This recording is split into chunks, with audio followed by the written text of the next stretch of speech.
Hello, my name is Kimberly Mueller. I am co-founder of SheWorth and registered psychologist, and I just wanted to give you a brief overview of the quizzes that we have to offer here. The first one and the most exclusive one to SheWorth is our What is Your Self-Worth quiz.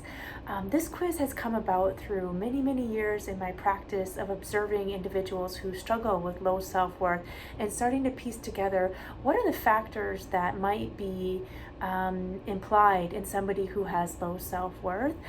Things like personality, our social conditioning, the relationships that we've been in, how much we outsource ourselves towards how we compare to other people. And through so many years of observing these trends, I started to put together the idea for what is your self-worth. And now we have it in a quiz, so you can really just get a quick snapshot of what your number may be, low, moderate, or high self-worth. And most importantly, once you get the number, we also give you suggestions. We give you very evidence-based strategies from the scientific literature as on how you can start to improve your self-worth, how you can break it down and understand, okay, I understand this, now what can I do about it? The way that it's broken down is into three main categories: personality, which we look at two main traits, which is agreeableness, which is how much do we put other people's opinions before our own? Do we consider ourselves last? Do we value what others think of us more than our very own opinion? So people higher in agreeableness tend to have lower self-worth. The other one is neuroticism, which is how prone are we to being reactive to negative events? In other words, do I internalize things? Do I catastrophize things? Do I think I'm a bad person if I might have made a mistake and really blow it out of proportion? People who are a little higher in neuroticism also tend to struggle with low self-worth because they are constantly thinking that what they might have done is more of a catastrophe than it actually is, or they're very reactive to the whim of the day, when really we can't really control the ups and downs of life, and we can't let it affect how we internally feel about ourselves. We can't let that determine our self-worth.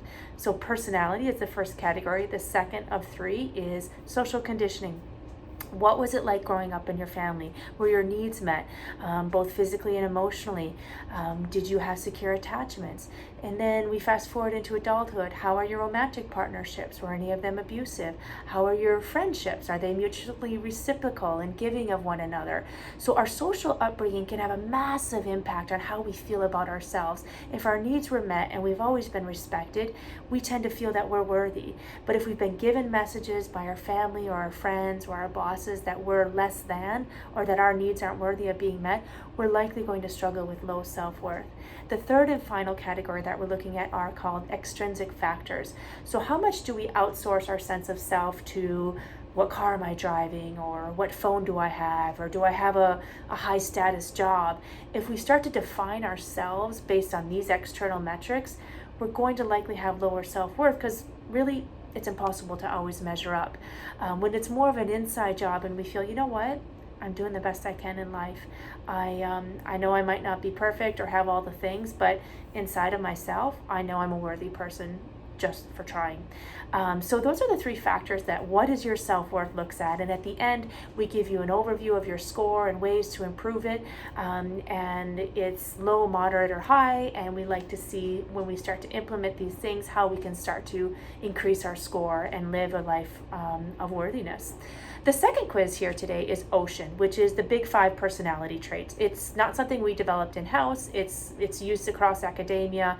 It measures 5 personality traits, which are openness to experience, conscientiousness, extroversion, agreeableness, and neuroticism.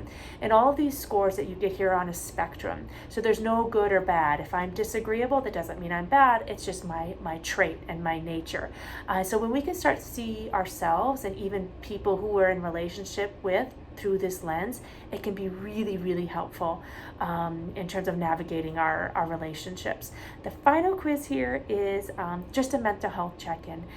So this is not meant to be diagnostic or prognostic. It's just a snapshot. We're looking at sort of depression and anxiety related symptoms. It's very simple. All of these quizzes are simple and quick. And this one will break down your score into how you're scoring in depression related symptoms as well as anxiety related symptoms. It gives you an idea idea. You know, if we're scoring quite high in any of those arenas, we recommend that you seek outside help. And the reason mental health is involved here is because we believe when we start to improve our self-worth, our mental health can also improve. And so they're all interrelated, and we hope that you enjoy the quizzes and share anything that you might learn from them and hopefully help to improve the quality of your life. Thanks.